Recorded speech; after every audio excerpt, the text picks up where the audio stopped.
В Иране протесты стремительно радикализуются и по своему масштабу уже превосходят волну 2022 года, что резко усилило как внутреннее напряжение в стране, так и внешнеполитическое противостояние между Тегераном и Вашингтоном.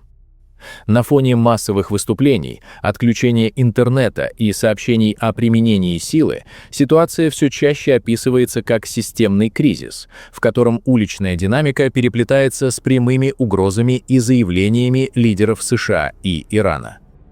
По данным западных СМИ и оппозиционных источников, протесты начались в Тегеране и за считанные дни охватили 92 города в 27 провинциях. Сообщается, что в ряде населенных пунктов присутствие полиции крайне ограничено, а в отдельных районах контроль фактически перешел к протестующим. Масштабное отключение интернета и мобильной связи, введенное властями вечером 8 января около 23:00, не только не снизило активность улицы, но, по оценкам оппозиции, лишь усилило радикализацию протестов. Прямых подтверждений происходящего внутри страны немного, однако сообщается, что в города были введены подразделения КСИР с приказом стрелять на поражение. Есть убитые и раненые, при этом протестующие не разошлись. На этом фоне президент США Дональд Трамп сделал сразу несколько резонансных заявлений, фактически обозначив жесткую линию в отношении иранского руководства. Он подчеркнул, что не хочет прямо говорить о падении режима, однако признал, что у них дела идут плохо, очень плохо, и предупредил Тегеран о последствиях возможного насилия против демонстрантов.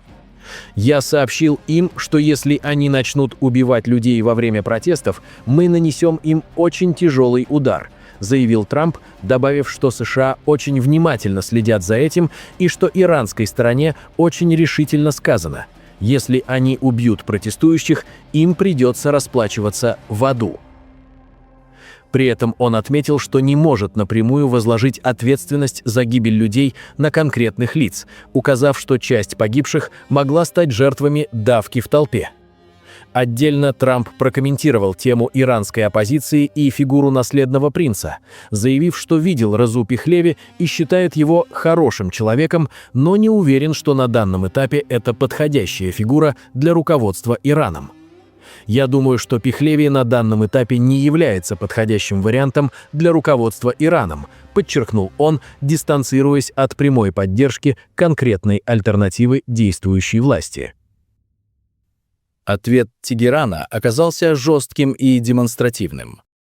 Верховный лидер Ирана Али Хаменеи выступил с телевизионным обращением к нации, в котором напрямую обвинил США и Израиль во вмешательстве и попытках дестабилизации. Он призвал иранцев сохранять единство и заявил, что часть протестующих громит свои улицы, чтобы угодить президенту другой страны, имея в виду Дональда Трампа. Хаминеи посоветовал американскому лидеру заняться проблемами собственной страны и подчеркнул, что Иран не отступит перед лицом диверсантов. В своей риторике верховный лидер перешел к историческим аналогиям и персональным угрозам, заявив, что все высокомерные мира сего, такие как фараон, Нимрод, Реза Шах и Мохаммед Реза Пехлеви, были свергнуты в зените своей гордыни, и что нынешний президент США будет свергнут, как и они. Одновременно Высший совет национальной безопасности Ирана дал понять, что силовые структуры и судебная система не будут проявлять никакой снисходительности к диверсантам. Официальные лица в Тегеране подчеркивают, что протесты, начавшиеся на фоне резкого падения курса национальной валюты и экономических трудностей, переросли в организованное насилие. Мэр Тегерана сообщил о серии атак в столице, включая нападения на 2 больницы, 26 банков, экономическую инфраструктуру, поджоги 25 мечетей, атаки на базы Басидж и полицейские объекты, а также уничтожение 48 пожарных машин и нападения на самих пожарных. Власти называют происходящее террористическими актами и мятежом, а не мирным протестом. Военное измерение кризиса также стремительно расширяется. КСИР перебросил силы в западную провинцию Илам, где за один день, по официальным данным, были убиты и ранены 12 бойцов Басич и сотрудников сил безопасности.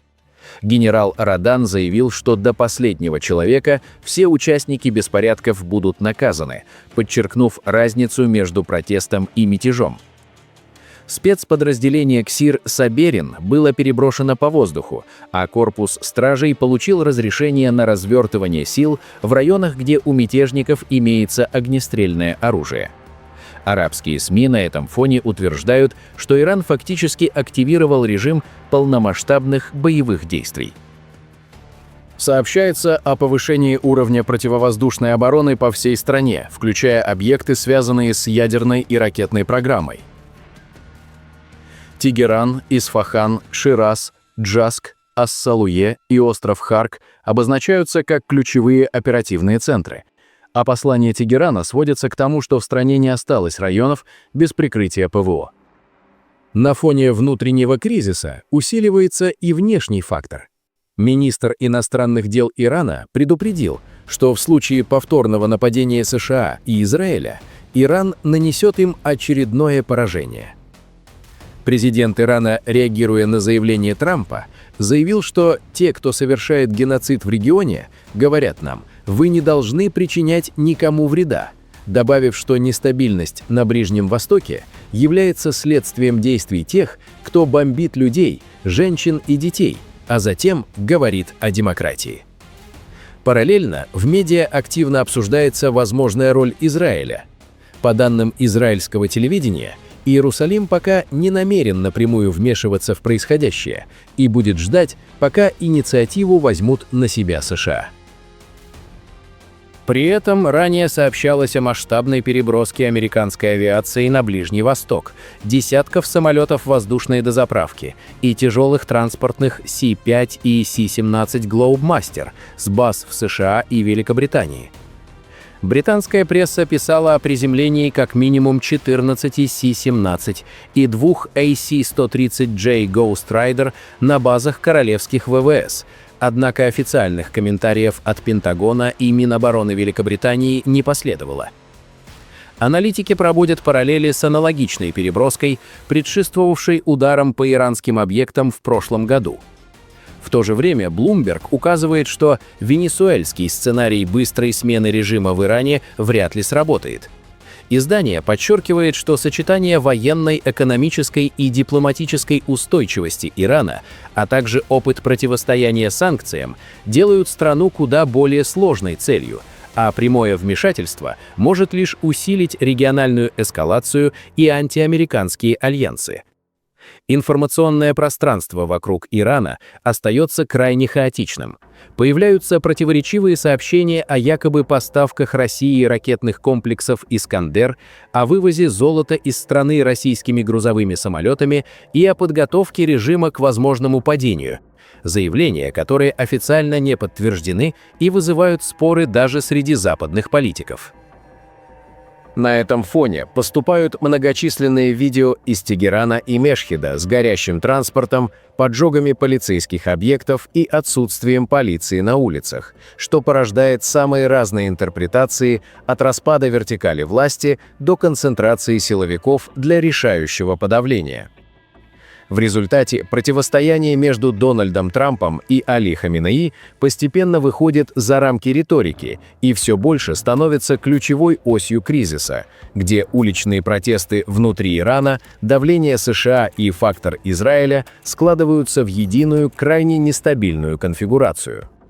При этом даже на фоне беспрецедентного хаоса списывать режим аятолл преждевременно. У Тегерана остаются отработанные протоколы реагирования, силовой ресурс и четкий сигнал о готовности идти до конца. Пишите ваше мнение в комментариях и подписывайтесь на наш канал, чтобы не пропускать самые важные и актуальные новости мира и Ближнего Востока.